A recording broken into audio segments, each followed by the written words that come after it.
అందరికీ నమస్కారం. రాజేష్ మహాసేన అంటే మహాసేన మీడియా రాజేష్ అనే కంటే కూడా ఎవరైనా ఎలక్షన్లో పోటీ చేసి ఓడిపోతారు.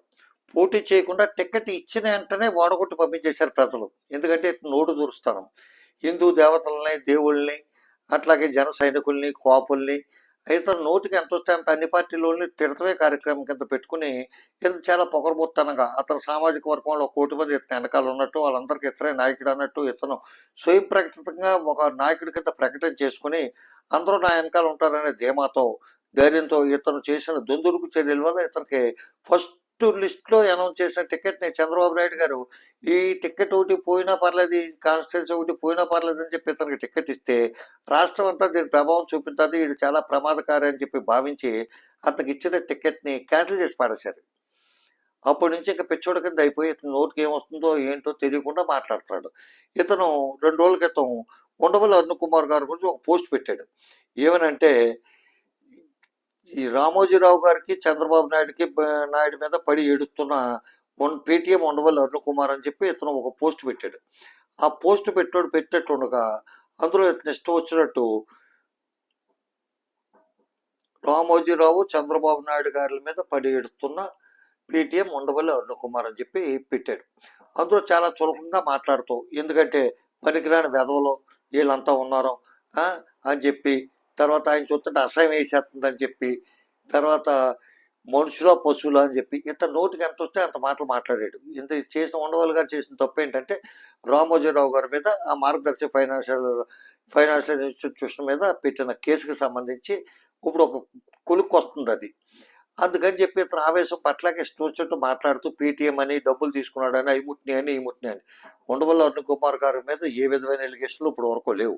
ఒకవేళ అటువంటి ఎలిగేషన్లు కానీ ఏమన్నా ఉండుంటే ఈనాడు కానీ ఈటీవీ కానీ బతకనిద్ర అతను ఎప్పుడో చంపేద్దరు. కాకపోతే ఏంటంటే ఇతను దుందుడుకు స్వభావంతో టికెట్ పోగొట్టుకున్నాడు. అదే దుందుడుకు స్వభావం ఇంకా కంటిన్యూ చేస్తూ ఇప్పుడు ఉండవల్లి గారి మీద పడ్డాడనమాట.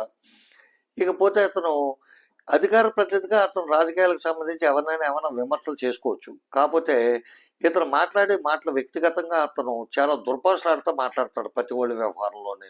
ప్రత్యేకించి కోప నాయకులకు సంబంధించిన వ్యవహారం వచ్చేటప్పటికి వాడు వీడు అని తప్ప ఎవరిని గౌరవప్రదంగా మాట్లాడటం. ఆ పేరుని నానిగాడు అంటాడు ఇదే వీడియోలో. ఇతనికి ఏంటంటే ఇతనికి తెలియని విషయం ఏంటంటే రాజేష్ మహాసేన అని కూడా ఏమనుకుంటాడంటే కోపులు అందరూ కూడా విడిపోయారు. తెలుగుదేశం కోపులు వేరు, జనసేన కోపులు వేరు, వైఎస్ఆర్సీపీ కోపులు వేరు అని చెప్పి. ఈ రాజేష్ మహాసేన తెలుసుకోవాల్సింది ఏంటయ్యా అంటే కోపులు అందరూ ఒకటే. ఏ పార్టీలో ఉన్నా సరైన సమయం సందర్భం వచ్చినప్పుడు అందరూ కలిసిపోతారు. ఇంకొకటి ఏంటంటే కోపులు ఏ పార్టీలో ఉన్నా చాలా మందికి చాలా పార్టీల్లో ఉన్న కోప నాయకులతో చుట్టరకం, బంధురకం, రిలేషను, స్నేహము, ఫ్రెండ్షిప్ ఏదో ఒకటి ఉంటుంది. కాబట్టి ఎవరెవరికి శత్రువులు కాదు. కోపులు ఎవరు కూడా ఎవరికి శత్రువులు కాదు. కోపులు ఎవరు కూడా ఎవరిని ద్వేషించేసి చంపేసుకునేంత కక్షలు ఎవరికీ లేవు. రాజకీయాల్లో ఒక మాట అంటారో ఒక మాట పడతారో అవన్నీ సర్వసాధారణమే. దాన్ని ఆసరా తీసుకుని కోపంలో చిచ్చు పెట్టాలనే ప్రయత్నం అయితే ఇతను మానుకోవాలి. తెలుగుదేశం వాళ్ళు, జనసేన వాళ్ళు ఈ వైఎస్ఆర్సీపీ కోపలు తిరిగితే వాళ్ళంతా ఆనందపడిపోయి వెనకాల వచ్చేస్తారని చెప్పి ఒక పిచ్చ భ్రమలో ఉన్నామో రాజేష్. అది తప్పమ్మా. నువ్వు ఆ భ్రమలు మానుకో. ఎందుకంటే కోపలంతా ఒకటే. అది ఒకటి గుర్తుపెట్టుకో. ఇంకోటి ఏంటంటే ఇతను ఎస్సీలో వాళ్ళకి లగ్గి పెట్టే విధంగా ఇతను తయారయ్యాడు. మందకృష్ణ మాదిగ గారి గురించి ఇతను నోటికి ఏం వస్తే అది మాట్లాడుతూ మొదలుపెట్టాడు మళ్ళీ రీసెంట్గా. దానికి ఏమంటాడంటే ఇతను మందకృష్ణ మాదిగ గారు అంబేద్కర్ని అవమానం చేశాడు, లేకపోతే ఈ కమ్యూనిటీని అందరినీ అవమానం చేశాడు అని చెప్పి మొదలెడుతూ ఇతను రీసెంట్గా ఏమంటాడంటే అంబేద్కర్ని అవమానం చేశాడంట. మందకృష్ణ మాదిగ గారిని రౌండ్ చుట్టి అతను దృష్టిలో పెట్టుకుని చేసిన కామెంట్ ఏంటి అంటే వేరే ఎవరైనా కానీ ఇలాగ అంబేద్కర్ గారు తప్పుగా మాట్లాడి ఉండుంటే 4 కోసేస్తాను అంటే మందకృష్ణ గారికి వార్నింగ్ ఇస్తారనమాట. నువ్వు కాబట్టి వదిలేశాను రాబాయ్, ఇంకోటి అవితే 4 కోసేద్దును, నువ్వు అంత తప్పు చేసావని. మరి మందకృష్ణ మాదిగ గారికి అంత ఎక్సెప్షన్ ఏంటి? అదే విషయం మందకృష్ణ మాదిగ గారిని అని చూడు ఒకసారి ఏమవుతుందో. ఆ మాదిగ దండోరాకు సంబంధించిన వాళ్ళు కానీ ఇంకోళ్ళు కానీ మందకృష్ణ అభిమానులు కానీ వచ్చి 4 ఎలా కోయాలో ఏంటి అనేది డిసెక్షన్ చేసి మరీ నీకు చూపిస్తారు. కాబట్టి నోటు దురుస్తానం, నోరు ఉంది కదా, 4 ఉంది కదా అని చెప్పి నీకేదో మీడియా ఛానల్ ఉంది కదా అని చెప్పి నీ ఇష్టం వచ్చినట్టు పేలెత్తే నీ వెనకాలంతా ఫాలో అవరు.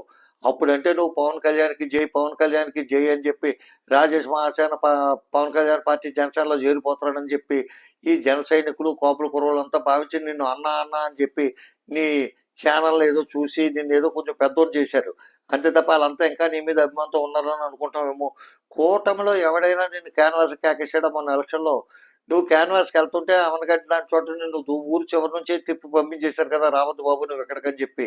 అంత అవమానాలు జరిగినా ఇంకా సిగ్గు లేకుండా పట్టుకుని అధికార ప్రతినిధి అని చెప్తే రోజు ఎవడొకడ మీద వీడియోలు చేస్తావు, పెడతావు, ఆమెను తిట్ట, వీళ్ళని తిట్ట, అందరి చేత తిట్టించుకుంటావు. కాకపోతే ఏంటంటే ఒక సామాజిక వర్గం నీ వెనకాల ఉందని కానీ, లేకపోతే ఒక సామాజిక వర్గానికి సంబంధించి ఆ కేసులు ఎదుర్కోవాల్సి వస్తుందని చెప్పి చాలామంది నేను అనట్లేదు. కానీ లేకపోతే నువ్వెంత కోన్కిస్కా గొట్టం చిటికలే ఇలా ఉంటావు నువ్వు.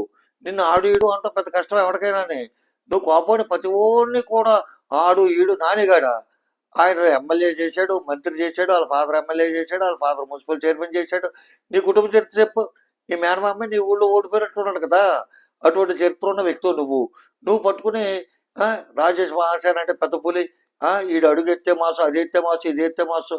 ఏంట్రా నీ మాసం గీసోనే తొక్కుపెట్టి నా తీసేస్తాను నిన్ను. ప్రతి ఒడిని ఆడు ఈడు అని చెప్పి మొదలు పెట్టావు. నువ్వు ఎవరన్నా ఏమన్నా అనుకో, కానీ కోప కులస్తులు మాత్రం రాజకీయంగా ఏమన్నా ఉంటే నువ్వు రాజకీయ విమర్శలు చేసుకో, తప్పలేదు. మిగతా వాళ్ళు ఎలా చేస్తారో అలా చేయి.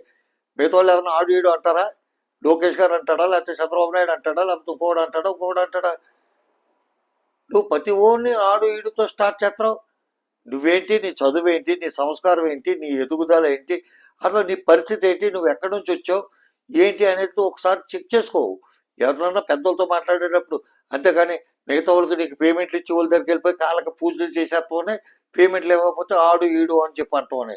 రాజకీయాలు ఈవేళ ఉంటారు, రేపు పోతాయి, కానీ మాటలు మిగిలిపోతాయి. కాబట్టి భవిష్యత్తులో నీకు ఈ విధంగానే రాజకీయంగా నువ్వు ఎదిగే అవకాశం ఉంటే మాత్రం ప్రాణం పోతే లేదు, రాదు. వచ్చినా రానివ్వరు మిగతా కమ్యూనిటీలు కూడా. ఇంక ఎవరైనా రానిస్తారేమో కానీ ఈ రాజేష్ మహాసేనాన్ని కూడా మాత్రం ఎట్టి పరిస్థితుల్లోనే రాజకీయంలో ఎదగనివ్వరు. నువ్వు కాపులతో శత్రుత్వం, బ్రాహ్మణులతో శత్రుత్వం, హిందూ మతంతో శత్రుత్వం, వీటి ఫాస్టర్లతో శత్రుత్వం, చర్చితో శత్రుత్వం, క్రిస్టియానిటీతో శత్రుత్వం, ప్రతి ఊరితో శత్రు. నీకు ఆ పూట గడితే చాలని విధంగా నువ్వు ప్రవర్తిస్తే నువ్వు రాజకీయంగా కాదు జీవితంలో కూడా అభివృద్ధిలోకి రావని చెప్తూ ఎక్కడి నుంచైనా నోరు సంపాదించుకుని మాట్లాడు. ఎందుకంటే మందకృష్ణ మాదిగ లాంటి 25 సంవత్సరాలు ఒక ఉద్యమం చేశాడు, ఒకే సాల్వ్ వేసుకుని నిరంతరం తనంతరం అదే తప్పించి అదే చేసి అది సాధించుకున్నాడు. నువ్వేం చేసావు? గడుపు పార్టీ మరి గడుపు సిద్ధాంతం మార్చుకున్న వ్యక్తి నువ్వు ఆయన ఏదో 4 చీరేస్తాను 4 కోసేస్తాను ఆయన వార్నింగ్లు ఇచ్చేస్తే భయపడిపోతాడా? నీలాంటి ఎంతమందిని చూసుంటాడు అతను ఉద్యమ నేపథ్యంలో. అతను ఉద్యమం స్టార్ట్ చేసేటప్పుడు నువ్వు నిక్కర్లు కూడా వేసుకుని ఉండవు. అటువంటి పరిస్థితి ఇది. అది కొంచెం గమనించుకుని ఎవరితో మాట్లాడినా సరే, ఉండవల్లి గారితో మాట్లాడినా, పేరు నాని గురించి మాట్లాడినా, మందకృష్ణ గారి గురించి మాట్లాడినా, ఎవరి గురించి మాట్లాడినా నీ నాలుక నీ అదుపులో పెట్టుకో. నువ్వు మాట్లాడేది ఏంటనేది. ఇంకోటి ఏంటంటే రికార్డెడ్గా పేపర్తో మాట్లాడవయ్యా. నీకు అలా కేసు ఏంటో కూడా తెలీదు. మార్గదర్శి చిట్ ఫండ్స్ అన్న, అది మార్గదర్శి చిట్ ఫండ్స్ కేసు కాదు, మార్గదర్శి ఫైనాన్షియల్స్ కేసు. నీకు సుతా తెలీదు, మొదా తెలీదు, నీకు చదువు లేదు, అక్షరజ్ఞానం లేదు, లొడలడా వాగబట్టే వాగుతావు పెచ్చోళ్ళలాగా. ఆ పెచ్చతనంతో నువ్వు ఎన్ని చేస్తలైతే నీకే ప్రమాదం. కాబట్టి కొంచెం ఒళ్ళు దగ్గర పెట్టుకుని నోరు అదుపులో పెట్టుకుని ఉంటావని చెప్పి ఆశిస్తూ సెలవు తీసుకుంటున్నాను. రామాంధ్రరావు, జై హింద్.